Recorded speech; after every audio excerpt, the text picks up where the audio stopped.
작은 서점.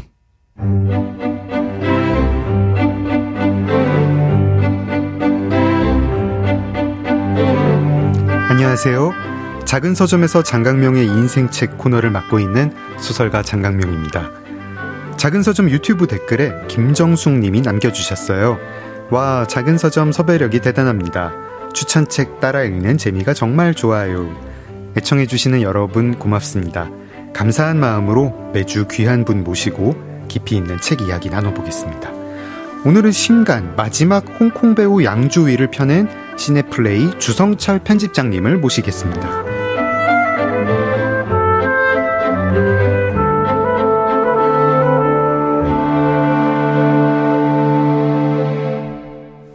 네, 편집장님 안녕하세요. 네, 안녕하세요. 반갑습니다. 네, 오랜만입니다. 어떻게 지내셨나요? 저는 그 시네플레이라고 하는 그 온라인 웹진에서 지금 편집장 일을 하고 있고요. 뭐 늘 다를 거 없이 계속 시사회 가서 영화 보고 글 쓰고 그러고 있습니다. 네. 저는 이제 편집장님을 편집장님이라고 부르기도 하고 속으로 이제 작가님이라고 부르기도 하고 사실은 책으로 먼저 접했었어요. 근데 어떤 분들은 편집장님을 아마 많은 분들이 기사로 먼저 좀 접했을 것 같습니다. 현재 시네플레이 편집장이시고 그전에는 시네21 편집장이셨고 영화 기자셨고 유명한 영화 기자셨고 책도 여러 권 내셨고 요즘은 이제 유튜브 채널 무비건조에 저희 방송에도 나오셨던 김도훈 평론가님이랑 같이 하시고 최근 계속 그 영화의 뒷모습이 좋다, 헤어진 이들은 홍콩에서 다시 만난다, 그 시절 우리가 사랑했던 장국영, 영화 기자의 글쓰기 수업 등등 꾸준히 책을 내시고 계시는데요. 이렇게 굉장히 여러 가지 활동을 하시는데 어떠세요? 어떤 활동이 제일 즐거우세요? 그 말씀하신 책들을 쭉 보면 여러 가지 활동처럼 보이지만 사실 다 홍콩 책들입니다. 그래서 그 저의 영원한 사랑, 홍콩에 대한 그리고 홍콩 영화에 대한 책을 계속 써왔고 앞으로도 그래도 뭔가 좀 더 쓰고 싶다라는 생각을 하고 있긴 합니다. 홍콩 영화 책 쓰는 거랑 홍콩 영화 보고 평론 쓰시는 거랑 어느 게 더 즐거우십니까? 그러니까 저는 저 개인적으로 뭐 평론가, 기자, 편집장 여러 호칭들이 있지만 뭐 작가도 그렇지만 사실 저는 덕후라는 표현이 좀 더 좋거든요. 덕후. 그래서 계속 덕후의 삶을 살지 않을까 그렇게 생각하고 있습니다. 저희 방송에 며칠 전에 송기령 작가님이 오셨는데요. 뭔가 송기령 작가님이 말씀해 주신 미래의 이제 직업상 그런 느낌인 것 같습니다. 한 가지 일을 되게 전문성 있게 그 일을 좋아하는 일이 있는데 그거를 굉장히 다양한 매체에서 다양하게 펼치는 게 미래에 좀 주성철 편집장님처럼 살아라 이렇게 말씀하고 가셨습니다. 먼저 온 미래라고 할 수 있죠. 저 이번에 내신 책 마지막 홍콩 배우 양조위 진짜 막 너무 재밌게 읽었고요. 되게 가슴이 막 몽글몽글해지더라고요. 저희 세대 양조위는 진짜 약간 뭔가 좀 각별한 개인적으로 다가오는 배우였고 근데 제가 몰랐던 게 되게 많았어요. 그 젊은 시절에 양조위가 어떻게 배우 활동을 했고 연기 활동을 했는지 굉장히 와 이거는 주성철 편집장님이 풀어주시니까 아 이렇게 알게 되는구나. 되게 해박한 지식에 놀라면서 읽었습니다. 제가 말을 하다가 소개를 해버린 느낌인데 저자의 이름은 저자의 설명으로 좀 직접 소개 좀 해주시죠. 어떤 책인가요? 네, 마지막 홍콩 배우 그 양조위라는 책을 썼는데요. 그 제가 가장 좋아하는 배우는 역시 지금도 장국영입니다. 아 그렇습니까? 장국영은 이제 올해가 23주기가 되고요. 잊을 수가 없는 날이죠. 그렇죠. 하필 또 4월 1일에. 맞습니다. 또 9월 12일이 되면은 탄생 70주년이에요. 아, 그렇습니까? 근데 또 장국영을 제가 워낙 좋아하고 또 장국영의 최고작은 해피투게더라고 생각을 하거든요. 그래서 해피투게더를 다시 보다 보니까 사실 많은 사람들이 해피투게더를 보면 그 되게 자기밖에 모르고 그 이기적인 장국영 때문에 양조위가 고생한다. 우리 착한 양조위가 감기 걸렸는데도 막 볶음밥을 만들고 막 그러잖아요. 마지막 홍콩 배우 양조위를 읽기 전까지 저도 딱 그렇게 생각을 했었습니다. 그런데 저는 볼 때마다 장국영이 더 안 돼 보였거든요. 그래서 우리는 정말 양조위한테 속았다. 양조위에 대해서 속았다라는 그 관점으로 해피투게더에 대해서 쓰다 보니까 양조위의 전체 삶이 너무나도 아름다운 거예요. 그래서 아예 그냥 양조위 전체의 삶을 돌아보는 평전을 써야겠다. 아, 원래 그럼 해피투게더에 생각했죠. 대한 책을 좀 쓰시려다가 그게 양조에 대한 책으로 바뀐 건가요? 그러니까 사실은 장구경에 대한 책을 제가 쓴 지가 10년이 지났는데요. 네. 그 장구경에 대한 책 개정판을 한번 써보려고. 왜냐면 네. 그때 그 장구경 10주기에 맞춰 쓰느라고 네. 좀 너무 좀 급하게 쓴 느낌이 있어서. 그 시절 우리가 네. 사랑했던 그렇죠. 장구경. 네. 그래서 다시 보니까 너무 부끄러운 거예요. 그래서 장구경에 대해서 좀 새롭게 쓰고 싶다라고 생각하고 해피투게더를 반복적으로 보고 있는데 네.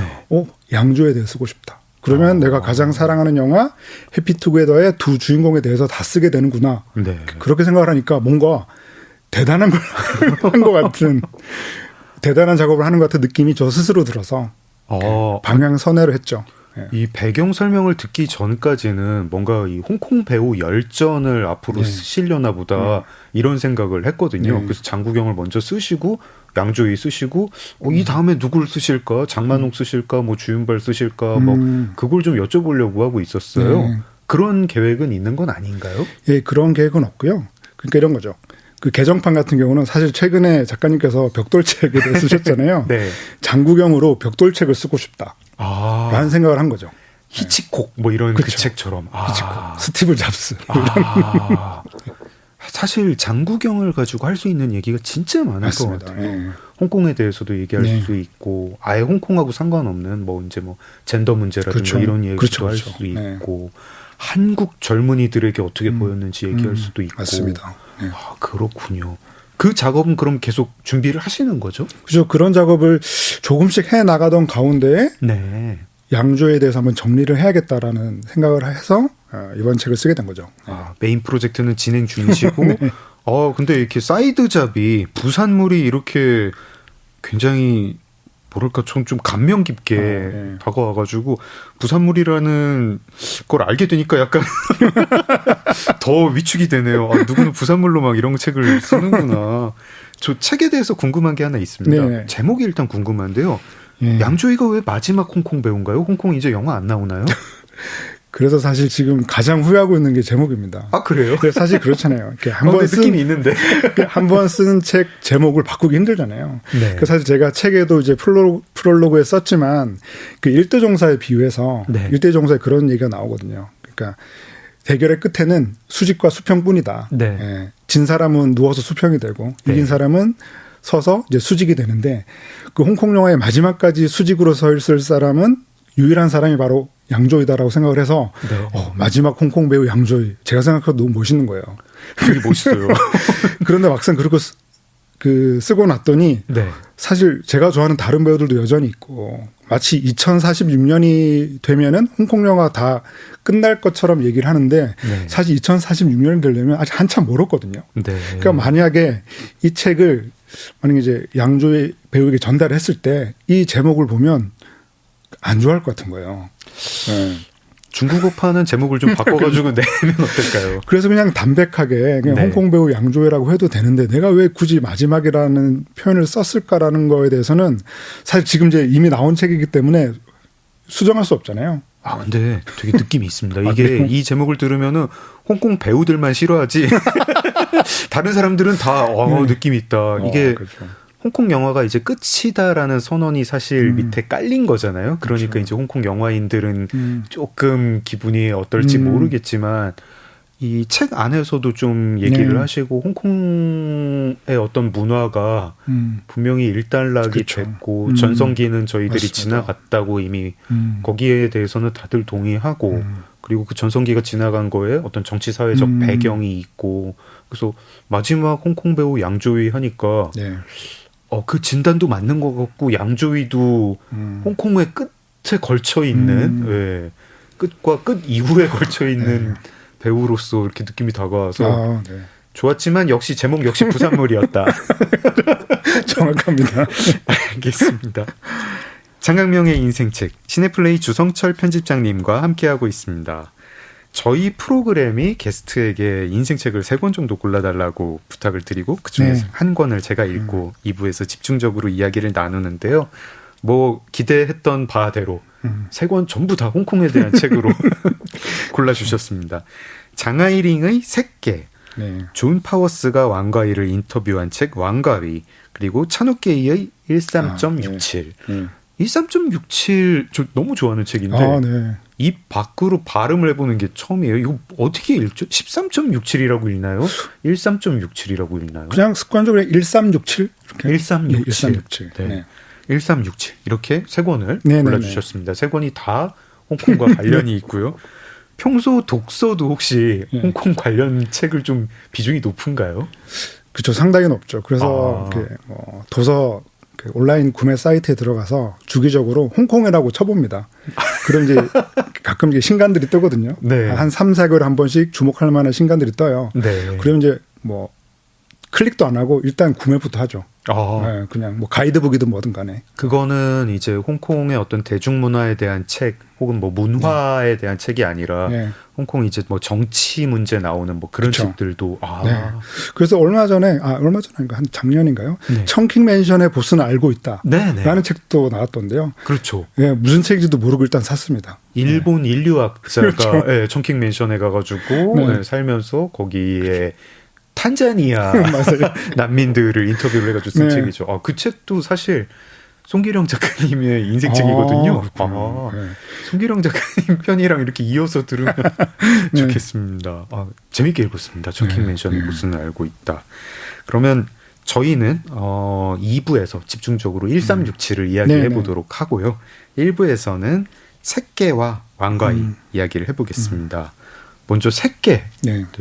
어떤 책이죠? 많은 분들이 영화로 아시겠죠. 그렇죠. 그 영화 그 리안 감독의 그 새끼라는 작품의 원작 소설이죠. 원작 소설인데 아무래도 저도 이제 영화를 먼저 접하고 장아이링 작가의 새끼라고 하는 소설을 이제 집어들었는데 그 전체 제목이 새끼인데 사실 단편이더라고요. 그렇더라고요. 한 60쪽 정도밖에 안 되더라고요. 단편 중에서도 길지 않은. 그러니까 이제 우리가 그 봤던 영화와 같은 흐름으로 그대로 이어지고는 작품인데 완전히 다른 부분이 우리가 이제 새끼라고 하는 작품은 영화의 처음부터 끝까지 거의 뭐 성의 묘사가 굉장히 많잖아요. 뭐 기억나는 거 이렇게 탕웨이랑 양조이랑 어울렁 더울렁 뭐 그런 거 기억나지 않습니까? 사실상 그게 러닝 타임의 절반 이상, 뭐 절반 가까이 정도 된다고 할 수가 있죠.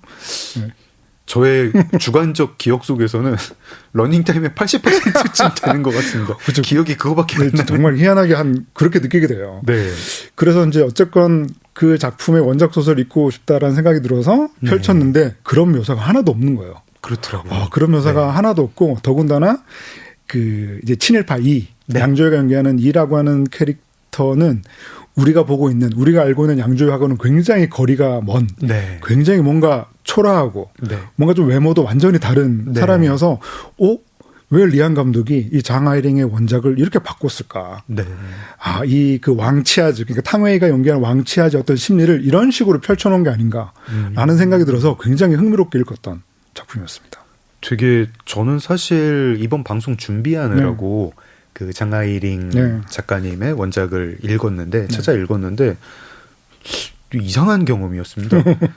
내용은 줄거리는 분명히 똑같은데 다른 작품이에요. 맞아요. 좀 뭔가 이걸 어떻게 비유를 해야 될까? 영화는 정말 뭔가 되게 막 숨막히는 이상한 그 뭔가 시청각적 체험이었는데 소설은 좀 되게 담백하고 좀 이상한 아이러니가 있고 그런 오헬리 소설 같은 약간 그런 느낌이었습니다.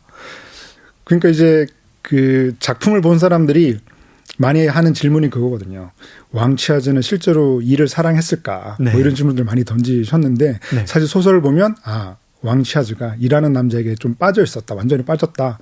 라고 하는 점을 그 보석상 장면에서 느끼게 되거든요. 근데 이제 그 영화에서 보면 그 보석상 장면 이후에 그 많은 사람들이 기억하는 그 양조의 탈출 장면 있잖아요. 엄청난 속도로 계단을 내려가서 차에 뛰어들듯이 도망을 치게 되는데 보통의 장르 영화라고 하면 그때부터 이제 추격전이 펼쳐져야 정상이죠. 그렇죠. 양조위를 쫓아가면서 양조위가 뭐 잡히든 안 잡히든 그 차를 쫓아가야 되는데 순간 그 리안 감독의 카메라는 그 홀로 남겨져 있는 왕치아즈를 계속 따라가거든요. 탕웨이가 계속 정말 멍한 표정으로 어떻게 해야 될지 모르는 느낌으로 계속 정처 없이 길을 걷다가 인력거를 탔는데 하필 또 그 인력거에 그 형형색색의 그 바람개비가 달려 있어요. 그렇죠. 근데 그 바람개비가 무심히 돌아가는 그 장면에 대한 묘사가 굉장히 뛰어나더라고요.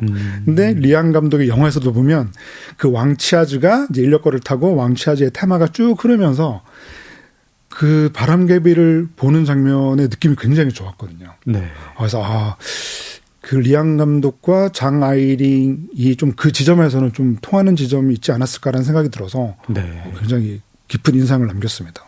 저희가 얘기를 나누다 보니까 네. 청취자분들이 당연히 새끼 영화를 봤을 거라고 생각을 하고 나눴지만 혹시나 안 본 분들이 있기 때문에 그러네요. 네. 네. 잠깐 좀 설명을 좀 해드릴까요? 그렇죠. 줄거리가 어떻게 되죠? 하긴 이 작품이 네. 그 20년 됐네요. 그러고 보니까. 네, 요즘 또 맞아요. 이렇게 Z세대 분들은 네. 모를 수도 있는 네. 그냥 야한 영화로만 알고 계시는 그럴 수도 그렇죠. 있는데 일단은 배경은 일제 강점기 그렇죠. 시대의 이게 홍콩인가요? 상하이인가요? 홍콩이죠. 홍콩. 네, 홍콩. 홍콩이고 네. 거기에 친일파인 네.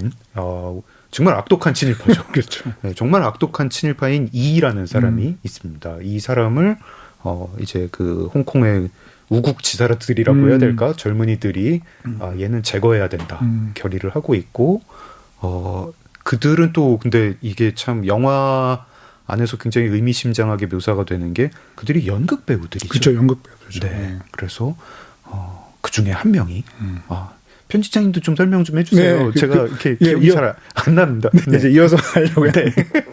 그래서 그 연극을 하는 친구들이 말하자면 뭐 학생 운동 차원에서 네. 이에게 접근을 하려고 하잖아요. 네. 그래서 그 이의 부인과 뭐 마작을 하면서 네. 거기에 말하자면 그 첩자처럼 잠입을 하려고 시도를 하는데 그 중에서 뭔가 그래도 그 탕웨이가 연기하는 왕치아즈가 네. 되게 그 뭐랄까요. 이게 좀 뭐랄까 좀 고급스럽게 네. 차려입고 뭔가 같은 마작 멤버인 것처럼 그 집에 잠입을 해서 그 이의 눈에 들어서 이를 유혹하려고 하는 거죠. 그러면서 정보를 깨내려고 하는. 네. 처음부터 미인계가 목적이었던 거죠. 그렇죠, 그렇죠. 거의 네. 그런 거였죠. 그러면서 조금씩 그 이라고 하는 사람과 그 눈빛을 교환하고 네. 그 다음에는 두 사람이 따로 데이트도 하고 그 말하자면 교회에 나가서 이렇게 따로 이제 식사도 하면서 네. 조금씩 접근해 나가는데 네. 그때마다 이는 그 마음을 여는 듯 열지 않는 듯 계속 그러다가 어쨌건 두 사람의 첫 번째 그런 성관계가 이루어지면서 네. 완전히 이 두 사람이 색과 개 사이에서 네. 예, 완전히 이제 빠져버리는 그런 상황을 그리고 있죠. 영화를 볼 때 관객들은 굉장히 사실 이제 소설이랑 다른 매체니까 생각이 글자로 나오지는 않잖아요. 그러다 보니까 지금 저 탕웨이가 연기하는 저 왕치아즈라는 캐릭터는 저 남자한테 빠졌을까? 그리고 그렇죠. 네, 양조위가 연기하는 저 이라는 캐릭터는 지금 왕치아즈에게 빠졌을까? 굉장히 관객들도 헷갈리게 됩니다. 네. 두 사람이 이게 진짜 화면을 리안 감독이 정말 기가 막히게 촬영을 해서 너무 열기가 뿜어 나와가지고 맞아요. 진짜 빠진 것 같아. 둘 다 되게 깊이 사랑하는 것 같아 하는 느낌인데 맞아요. 아닌 것 같기도 한.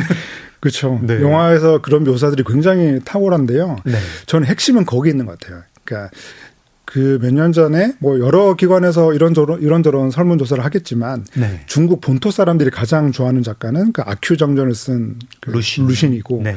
홍콩 사람들이 가장 좋아하는 작가는 바로 이게 색개를 쓴 장 아이링이라고 하더라고요. 네. 그 중에서도 이 장 아이링을 좋아하는 이유는 이런 거죠. 그러니까 뭔가 그 나라를 구하고 네. 정말 큰 대의를 가지고 있는 그 마음가짐만큼이나 네.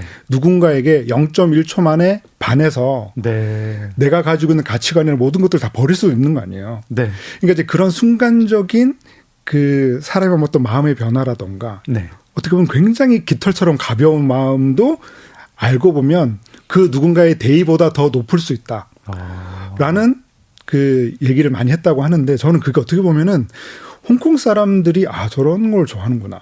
홍콩 사람들의 어떤 기질이 좀 그런 데 있구나라는 생각이 들어서 장 아이링을 좋아하는 홍콩 사람들의 어떤 심리, 네. 뭐 무의식 이런 것들도 좀 생각해 본 것 같습니다. 근데 굉장히 의미심장한 설문조사네요. 네. 이게 이제 또 청취자분들께 설명을 좀 네. 해드리면 루신과 장 아이링 시대가 좀 겹치는 작가들이죠. 살짝, 네. 예. 둘 다 이제 근대의 그쵸. 작가들이고 두 분 다 이제 거장이고 장하이링은 조금 늦게 발굴이 됐다고 하지만 루시는 근데 저희가 알고 있기로는 중국 젊은이들의 그 깨어남을 네. 이제 열심히 외친 굉장히 뭐랄까 애국자 애국자 선생님이시고 남성 네. 작가이고 예. 그리고 장하이링은 친일파랑 결혼하지 않았습니까? 그렇죠. 예, 참 삶이. 예. 네. 약간 본인이 약간 왕치아지 같은 그렇죠. 그런 삶을 면이 좀 있죠. 예, 살았던 것 같은데 친일파랑 결혼한 여성 작가이고 근데 홍콩 독자들은 장하이링, 네. 중국 본토의 독자들은 루신. 네. 그러니까 이제 이런 거죠. 그러니까 지극히 개인적이고 사적인 이야기인데 저는 오히려 장하이링 작가의 작품에는 오히려 더 큰 그 뭐랄까 대의가 있다고 생각을 하거든요. 네. 말하자면은 예전에 이제 봉준호 감독님이 아카데미 시상식에서 상을 수상을 할 때 그 앞에 객석에 있는 마틴 스코시즈 감독을 보면서 당신은 내게 가장 개인적인 것이 가장 창의적인 것이다라는 걸 알려줬다라고 얘기를 했을 때 마틴 스코시즈 감독이 굉장히 아이처럼 좋아하셨거든요. 네. 저는 그것처럼 결국 장하이링의 소설을 읽어보면 가장 개인적인 것이 가장 사회적인 것이다 라고 말해도 될 정도로 저는 오히려 장하이링 작가의 그 작품들을 읽고 있으면은 지극히 개인적이고 개인 어떤 사리사욕을 그리고 있는 것처럼 보이는데 거기에 뭔가 더 큰 어떤 사회적인 함의가 있는 것 같더라고요. 그래서 이분의 작품을 좀 더 넓게 파봐야겠다라는 생각을 했던 기억이 있습니다. 그럼 편집장님은 영화 새끼뿐 아니라 이 네. 원작 소설 새끼도 네. 굉장히 좋아하시는 거군요. 네. 일단 심리 묘사 자체가 너무 탁월해서 네. 이건 정말 장아이링만이 쓸 수 있는 묘사들이구나라는 생각을 해본 것 같습니다. 네. 이 소설 새끼, 원작 소설 새끼, 아니 뭐 영화 새끼도 그러면은 작가가 이야기하는 어떤 메시지, 뭔가 더 큰 대의라고 하는 그건 뭡니까? 사실 이게 좀 되게 아이러니한 결말이고 그렇죠. 이 책을 아무리 읽어도 와 우리가 이거 읽고 친일파에게 속지 말고 항일투쟁을 끝까지 해야겠다 이런 다짐을 하게 되는 소설은 아니잖아요. 네, 그렇죠. 네. 저는 그 말씀하신 그 아이러니한 지점이 양조위라고 하는 사람이 연기를 하면서 되게 많이 해소가 된 것 같다라는 생각을 좀 해본 것 같아요. 그러자면 그 결말도 영화랑 원작서 좀 다른데 네. 그 양조위라고 하는 배우가 이게 너무 스포일러 같긴 한데 어쨌든 뭐 왕치아즈랑 헤어졌으니까 네. 이제 홀로 남겨진 거잖아요. 네. 홀로 남겨져서 방구석에 그 앉아 있는데 네. 말하자면 정말 그 겉에서 볼 때는 네. 정말 악랄하게 그지없는 그런 악한 이 구석에 홀로 남겨져서 말하자면 누군가랑 잘 될 뻔했는데 잘 안 되고 그냥 쓸쓸하게 앉아 있는 그 모습에서 느낀 어떤 묘한 감정들이 있거든요. 네. 저는 그게 다른 배우가 연기했으면 그런 느낌을 줄 수 있을까? 없었어요. 라는 생각을 하면서 네. 결국에는 리안 감독이 그 양조위를 그 이 역할로 캐스팅하면서 네. 그 우리가 원작에서 느낄 수 있었던 여러 아이러니를 그냥 상당 부분 해소할 수 있었다. 라는 생각을 좀 해본 것 같기도 합니다. 네. 제가 조금 더 궁금해서 좀 여쭤보는데요. 원작이 담고 있었던 아이러니나 메시지는 뭐라고 생각을 하십니까? 네.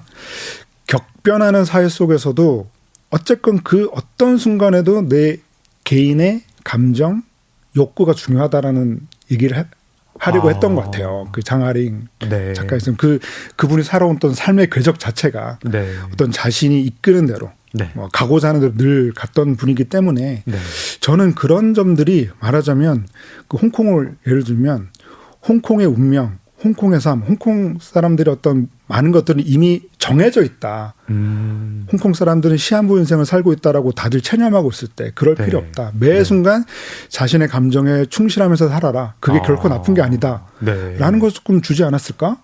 라는 생각도 좀 해보게 되는 것 같아요. 그러면은 원작 소설에서는 이보다는 왕치아즈가 더 중심이었다. 그렇죠. 야, 이렇게 봐야겠군요. 그게 저도 좀 궁금하고 저도 좀 정리가 안 되는데 그렇죠. 리안 감독은 왜 양조위를 이 역할에 캐스팅을 했을까요? 저희가 갑자기 친일파를 미워하지 못하게 됐잖아요. 네. 그러니까 그게 이제 그 인터뷰에서 밝힌 내용은 그거죠. 어쨌건 그 이 양조위라고 하는 사람은 그 어떤 나쁜 짓을 해도 관객에게 위협이 되지 않고 저 사람이 그 어떤 나쁜 짓을 해도 뭔가 이유가 있겠지라는 생각을 들게 하는 사람이 바로 양조위라는 거죠. 그러니까 이제 당연히 이라고 하는 인물은 그냥 악당 중에 악당이고 그렇게 끝나버려도 상관없는데 네. 거기에 이제 양조위라고 하는 사람을 쓱 집어넣으면서 뭔가 좀 그걸 복합적으로 만들려고 했던 것은 아닐까. 제가 영화 3개를 네. 아내랑 같이 봤습니다. 아내랑 보고 나서 이제 둘이 이제 약간 흥분이 가라앉고 이제 좀 영화 얘기를 하는데 그때 아내가 뭐라고 얘기를 했냐면 방송용으로 할 수 없는 욕을 그 양조위 캐릭터에게 하면서 예. 와, 바람 피워, 나라 팔아. 중간에 또 이게 되게 격렬해가지고 그렇죠. 거의 네. 폭행 수준이잖아요. 네. 예, 그리고, 와, 뭐 이렇게 정말 나쁜 놈이다. 그렇죠. 이걸 굉장히 이제 좀 이렇게 강하게, 예, 욕설 가까이, 예, 얘기를 했는데 말을 듣고 보니까 그런데 또 이제 마지막 장면에 이 양조위 슬픈 눈빛으로 아까 말씀하셨던 편집장님 그렇게 앉아있는 거 보면 또 짠하기도 하고, 이한 감독의 의도는 그러면은 좀 그 원작 장하이링의 원작 의도하고는 좀 다른 거였다고 보십니까? 아무래도 그 시대의 격차가 네. 있기도 하고 그러니까 또 장하이링 작가가 이 소설을 썼던 시기는 그런 식의 발언이라든가 묘사를 하기에는 굉장히 위험했던 시기이기도 하죠. 네. 그런 점에서 그 리안 감독은 어쨌건 한참 뒤에 현대에 이제 이 그 작품을 이렇게 연출을 하다 보니까 네. 어쨌건 그런 말하자면 굉장히 발칙한 상상이죠. 도발적이고 그런 것도 해보려고 했던 것 같아요.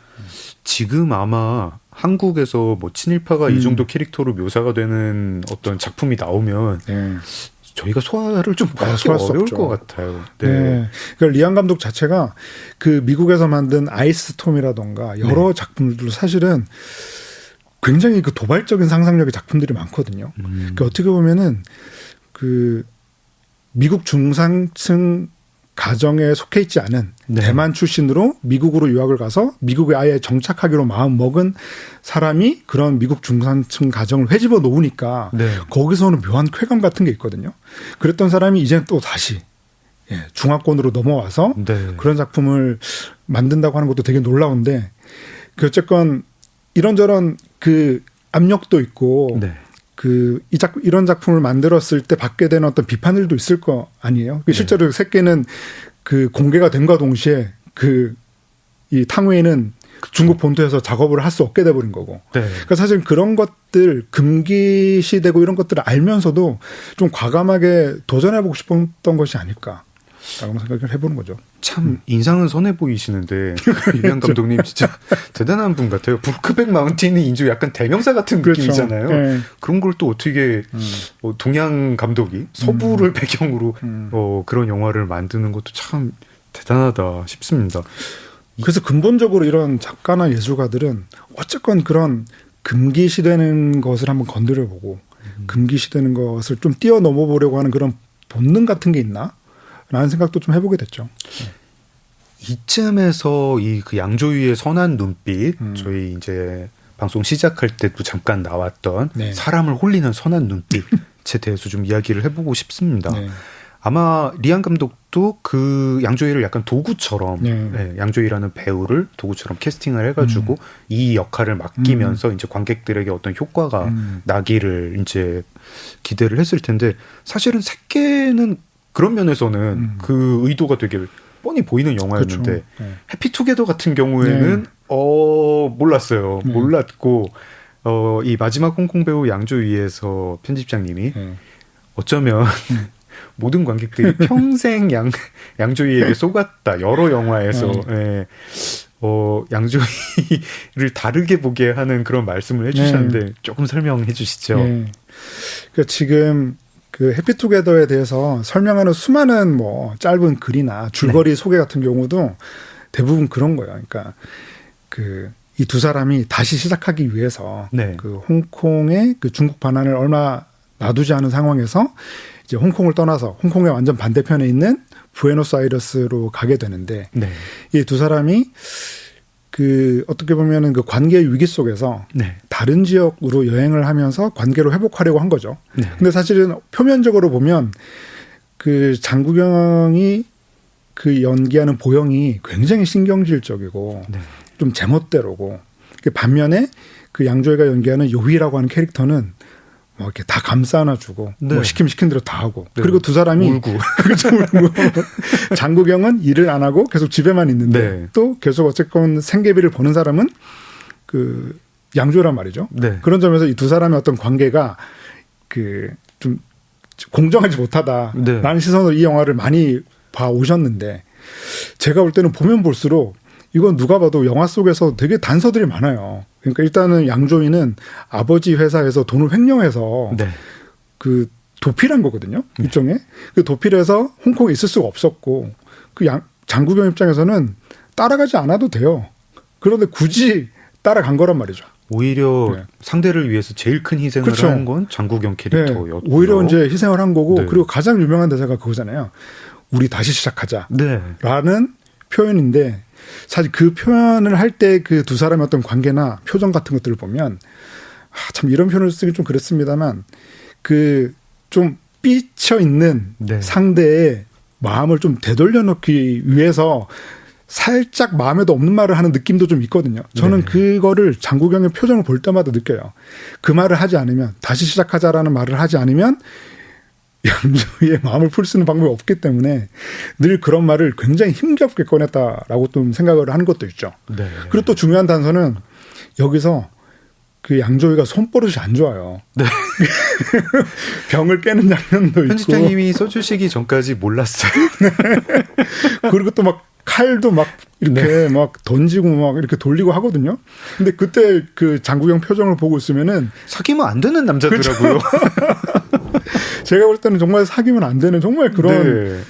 사람을 어쩌고 버리지 못하고 계속 품어주는 사람이 오히려 저는 장국영인데 이른바 뭐 감기에 걸렸는데도 불구하고 담요를 뒤집어 쓰고 뭐 볶음밥을 만들어주고 이런 장면들을 보면서 사람들이 저는 양조위한테 사람들이 왜 이렇게 속았다라고 생각을 하는 거죠. 그게 원래 막 병 깨고 뭐 벽 때리고 막 이런 남자들이 볶음밥도 잘 볶고 그 연인이 감기 걸리면 그런 것도 잘 해주고 예, 그런 남자 있긴 있는데 사귀면 안 됩니다.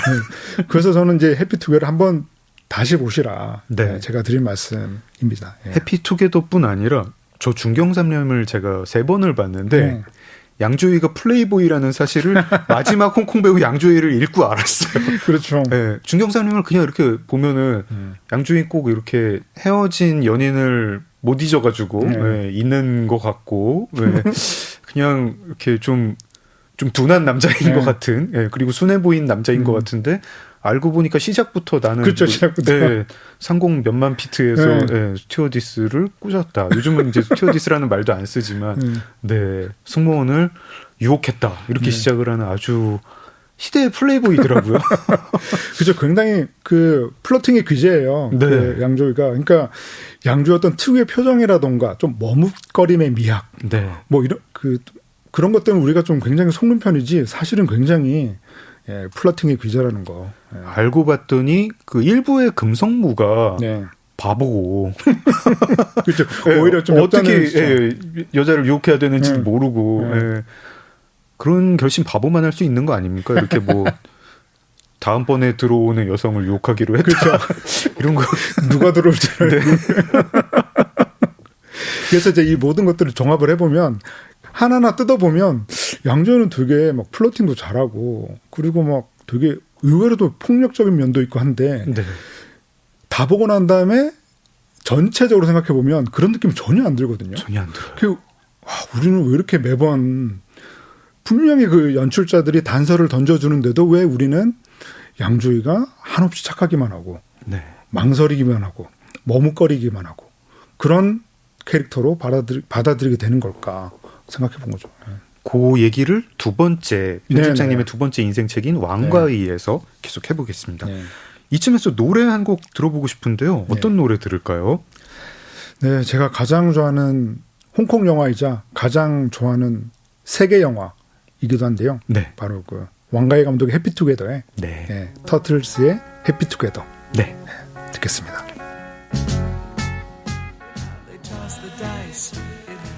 터틀스의 해피투게더 들었습니다. 작은 서점 장강명의 인생책 시네플레이 주성철 편집장님과 함께하고 있습니다. 이제 편집장님의 두 번째 인생책입니다. 미국의 영화평론가 존 파워스가 왕가이 감독을 인터뷰한 책, 왕가이.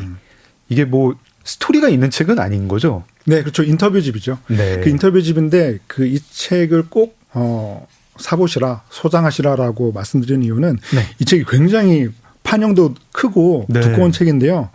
우리가 지금까지 보지 못했던 왕가위와 왕가위 영화의 거의 모든 사진들이 다 여기 있습니다. 다 있고 네. 또 인터뷰한 기자랑 좀 사적인 어떤 친분도 있다 보니까 네. 다른 인터뷰 자리나 이런 데서 잘 하지 않았던 굉장히 뭐 속마음이랄까 이런 것들을 많이 풀어놓거든요. 네. 그런 점에서 왕가위 감독을 좋아하시는 분들이라면 꼭 무조건 사셔야 되는 그런 책이라고 할 수 있겠습니다. 왕가이 감독을 좋아하시는 분께 책 한 권 더 추천하면 마지막 홍콩 배우 양조위 그렇죠. 또 사셔야 됩니다. 네, 같이 사셔야 됩니다. 네. 아니 마지막 홍콩 배우 양조위가 근데 뭐 왕가이 책 얘기하다가 네. 갑자기 이 책 얘기하는데 이 양조위 책이 왕가이 감독에 대한 책이기도 하더라고요. 한 절반 그렇죠. 정도는 왕가이 네. 감독 얘기고 장국영 이야기이기도 하고 또 홍콩의 현대사 이야기이기도 해서 저는 되게 영화 배우 이야기하다가 이렇게 쑥 홍콩이라는 도시를 네. 아는 그런 느낌이었어요. 편집장님은 양조위 인터뷰 하셨고 왕가이 감독도 인터뷰를 혹시 하셨나요? 네. 왕가위 감독은 2번 인터뷰를 했는데요. 네. 한 번은 부산영화제에서 그 당시에 그 동사소독, 네. 그 동사소독을 리덕스라고 네, 하는 네. 제목으로 바꿔서 네. 재편집해서 이제 공개했을 때가 있는데요. 그때 인터뷰를 했었고 또 한 번은 이제 일대종사. 네. 제가 또 워낙 좋아하는 작품이기도 한데 네. 장쯔이, 양조위랑 함께 네. 방한하셨을 때 또 인터뷰한 기억이 있습니다. 직접 만난 왕가이 감독 또 양조위 배우 어땠습니까? 그 두 사람은 뭐랄까 제가 워낙 좋아하는 사람이다 보니까 뭔가 이렇게 평가하거나 뭔가 좀 다른 마음을 먹기가 네. 그러니까 뭐 예를 들면 이런 거죠. 제가 워낙 좋아하는 사람이다 보니까 만났을 때 뭐 다른 행동을 한다고 해서 뭐 싫어지진 않거든요. 그냥 그가 하는 모든 행동들이 다 의미가 있는 것 같고 뭐 그런 건 거죠. 게다가 또 저는 그 두 사람을 만났을 때 제가 또 그때 마침 이제 장국영에 대한 책을 네. 썼다 보니까 네. 장국영에 대한 쓴 책을 이게 제가 썼다고 하면서 선물로 드렸는데요. 네. 사실 그때 뭐 받자마자 뭐 매니저를 불러서 야 이거 가져놔 뭐 이랬으면 너무너무 상처받았을 것 같은데. 그렇죠. 근데 정말 두 사람 다 왕가위 감독과 양조위 둘 다 이건 제가 그 장국영에 대해서 쓴 책인데 선물로 드리고 싶다라고 드렸을 때 한 5초 정도 가만히 있었어요. 그냥 순간적으로 전혀 생각을 못 하다가 네. 일대종사 홍보를 하러 한국에 왔고 네. 한국에 그냥 남자 기자를 만났는데 제가 뭐 그런 책을 썼다는 걸 상상도 못 할 거 아니에요. 근데 제가 그렇게 얘기하고 들으니까 지금 자꾸 얘기를 하면 약간 울컥하는 게 있는데 그분들도 그때 네. 약간 울컥하셨군요. 그때 저는 굉장히 이 느낌이 되게 묘했습니다. 그냥 뭐 아무렇지도 않게 그냥 치운다거나 가져가기로 하면서 수고하셨어요. 뭐 이렇게 금방 일어난다거나 이랬으면 굉장히 상처를 받았을 것 같은데 그때 네. 제가 내가 그래도 뭔가 정말 의미 없는 작업을 한 건 아니구나. 그게 좀 그런 느낌을 받았죠. 저도 지금 편집장님 말씀 듣다가 약간 좀 울컥하는 기분이 드는데 이게 뭐 한 1990년대에 이제 청춘이었던 사람들한테는 어떤 뭐 왕가이 감독을 비롯해서 홍콩 영화들 또 양조위 배우를 비롯해서 많은 홍콩 배우들이 되게 개인적으로 각별하게 막 다가오는 느낌이에요. 뭐 로버트 드니로를 보면서 뭐 그런 느낌이 들진 않거든요. 로버트 드니로도 1990년대의 명배우였는데 계속 그 이후로도 명배우고 잭 니콜슨도 그렇고 톰 크루즈도 1990년대 명배우였고 계속 우리의 눈길을 이렇게 놓친 적이 없는 배우들인데 그렇죠. 근데 왜 홍콩 배우들은 이렇게 좀 각별하게 다가올까요? 이게 그냥 거리가 가까워서 그런 건가요? 혹시 우리랑 뭐 그냥 피부색이 비슷해서? 그러니까 사실은 이제 작가님이나 저도 이제 말하자면 동년배라고 할 수 있으니까 사실 우리가 영화를 정말 미친 듯이 보던 그 학창 시절에는 극장에 거의 홍콩 영화들이었어요.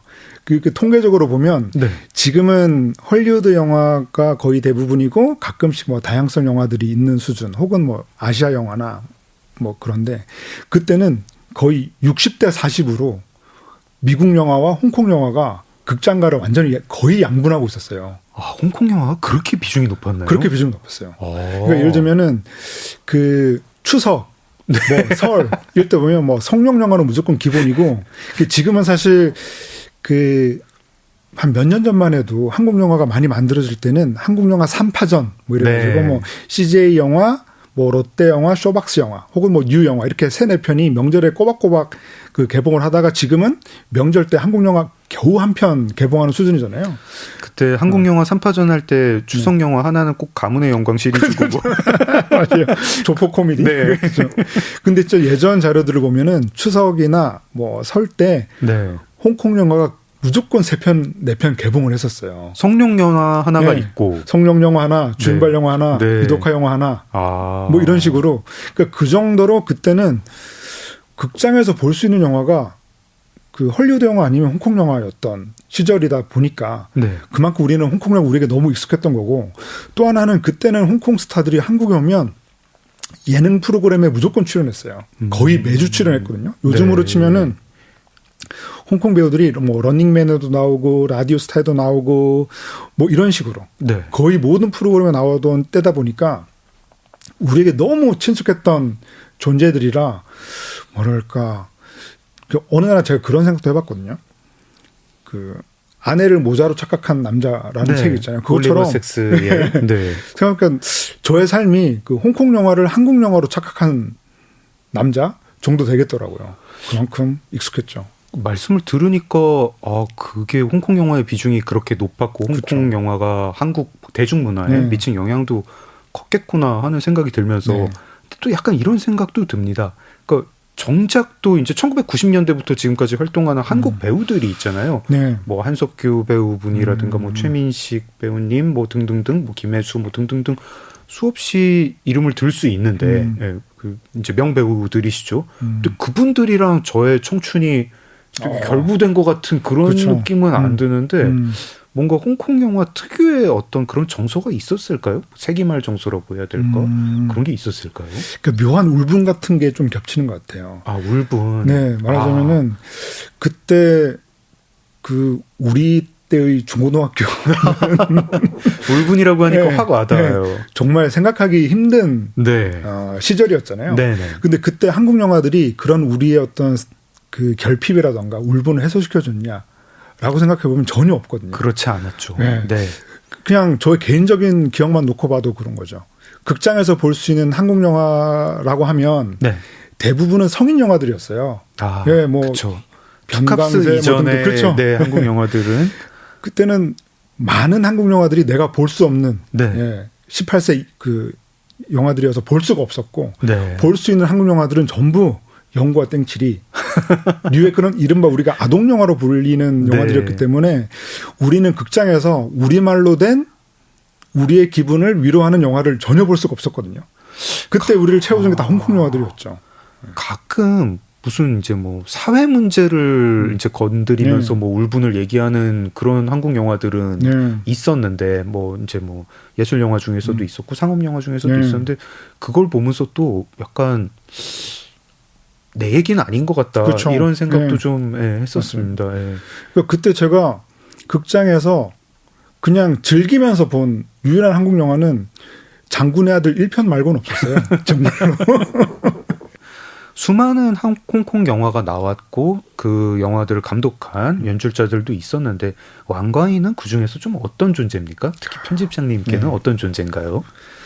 이제 왕가인 감독은 열혈남아 때부터 주목하게 된 감독인데 그 왕가의 감독 영화는 일단 굉장히 스타일리시했어요. 그렇죠. 그 열혈남아만 해도 스텝 프린트 기법이라고 해서 그 이제 중경삼님에도 뭐 그런 장면들이 나오지만 양조에는 가만히 이렇게 천천히 움직이는데 주변에서 빨리 움직이는 그런 효과가 있었잖아요.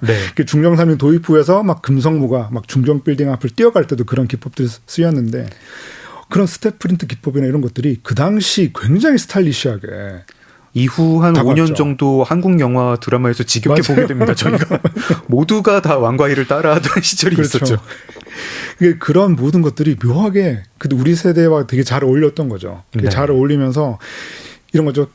또 이렇게 우리가 홍콩 영화에 완전 빠져 있다고 하면 계속 신상이 나와야 되잖아요. 계속 신상이 나와야 그렇죠. 우리가 계속 홍콩 영화를 좋아하게 되는데 네. 뭔가 좀 553도 그렇고 뭐 다른 여러 감독들이 조금 지루해질 찰나에 그들과는 완전히 다른 감성의 왕가의 영화가 등장을 하니까 네. 아, 내가 계속 홍콩 영화를 좋아하게 해주는 사람이 또 등장을 했구나. 네.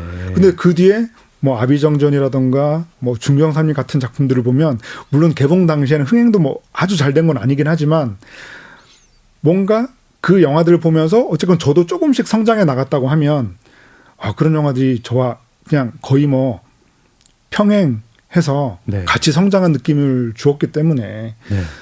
왕가이가 인생 감독이다라고 말씀드릴 수도 있죠. 네. 저는 최근에 굉장히 흥미롭게 본 현상인데요. 마지막 홍콩 배우 양조위에도 언급이 네. 되는데 이게 2020년대 들어서 일본에서 젊은 여성들 사이에서 특히 왕가의 인기가 갑자기 치솟았다고 중경잠님이 특히 넷플릭스를 통해서 엄청난 인기를 모았다고 들었습니다. 네. 이거는 저희가 좀 어떻게 해석을 해야 되나요? 그러니까 어느 시점에서나 그 레트로 열풍이라는 게 분명히 있잖아요. 네. 근데 그 레트로 열풍의 중심에는 그 뭐랄까 어떤 시대의 때라던가 혹은 이른바 성인이 감수성이 네. 제일 걸림돌이거든요. 네. 근데 왕가의 감독 영화는 그런 게 잘 없어요. 그러니까 지금 봐도 뭔가 불편한 게 별로 없는 거죠. 그러면서 과거의 어떤 스타일리시한 지점들은 정확하게 그 우리의 감성을 건드리는 측면이 있고 그런 점에서 우리가 흔히 레트로 열풍 얘기를 할 때 언제나 언급되는 게 바로 또 중경삼림이기도 하죠. 네. 저 마지막 홍콩 배우 양조위 보니까 이제 중경삼님도 약간 불편하긴 한가 봐요. 그 저기 Z세대 눈에서 이 무단 가택 침입을 그렇죠. 하고 그러니까 실내 흡연도 하고 그렇죠. 그래서 써놨지만 네. 그거는 왕가의 감독이 설정한 주인공의 꿈으로 이해하자. 거기에 나오는 뭐 몽중인이라고 하는 노래 자체가 네. 꿈속에서 만나는 연인에 대한 얘기다 보니까 그 장면은 실제 가택 침입이 벌어진 것이 아니라 네. 상상이다, 꿈이었다. 이렇게. 네. 왕가의 이 책 인터뷰집의 공동 저자인 존 파워스는 되게 편집장님이랑 커리어가 비슷합니다. 작가이고 영화 평론가이고 또 방송 출연도 하는 분이더라고요. 예. 편집장님은 만약에 이런 어떤 인터뷰집을 낸다, 어떤 영화인을 잡아서 이게 뭐 꼭 한국 영화인이 아니더라도 뭐 배우건 감독이건 누구를 인터뷰를 해서 책을 낸다 하면 혹시 뭐 그런 프로젝트를 추진하시거나 아니면 누가 제안을 해오면은 어느 분을 인터뷰이로 좀 삼고 싶으신가요? 저는 뭐 구체적인 계획은 있는 것은 아니지만 네. 그렇게 만약에 물어보신다고 하면 저는 유덕화인 것 같아요. 유덕화. 유덕화야말로 그 가장 어렸을 때부터 지금까지 말하자면 어떤 성공 신화의 네. 그야말로 모범이거든요. 그 어떤 순간에도 이렇게 장애물 없이 계속 성공해 왔고 또 그 양조위처럼 이른바 걸작이라고 불리는 작품은 사실 좀 부족하긴 합니다. 그런데도 그쵸. 어떤 자기만의 거대한 제국을 만들어 왔다는 점에서 호불호도 없는 사람이기도 하고 그래서 과연 저런 사람을 이렇게 지탱해 온 것은 뭘까? 라는 생각이 드는 거죠. 네. 네. 만나면 그럼 뭘 물어보고 싶으신가요? 제일 먼저.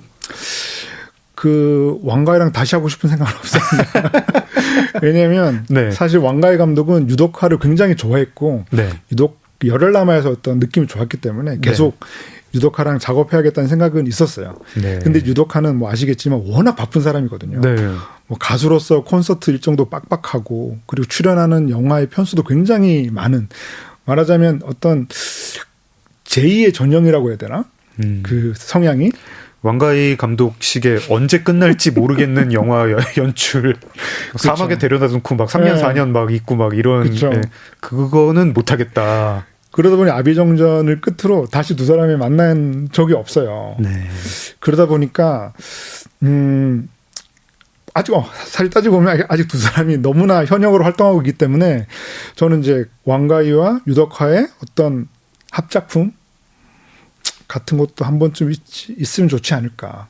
아직 네, 좀 기다려 볼 수도 그렇죠. 있죠. 네, 두 분 다 굉장히 활발하게 활동을 하니까. 네. 아, 그렇군요. 언젠가 그 유덕화 인터뷰집도 네. 나오게 되면 좋겠습니다. 주성철 편집장님이 꼽아주신 두 번째 인생책, 존 파워스가 왕가위 감독을 인터뷰한 왕가위까지 들어봤습니다.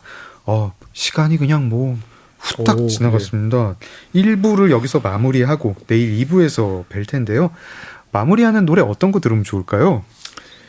네, 저희 최애 장국영. 네. 장국영의 노래 중에서 한 곡을 꼽기는 너무나 힘든데요. 네.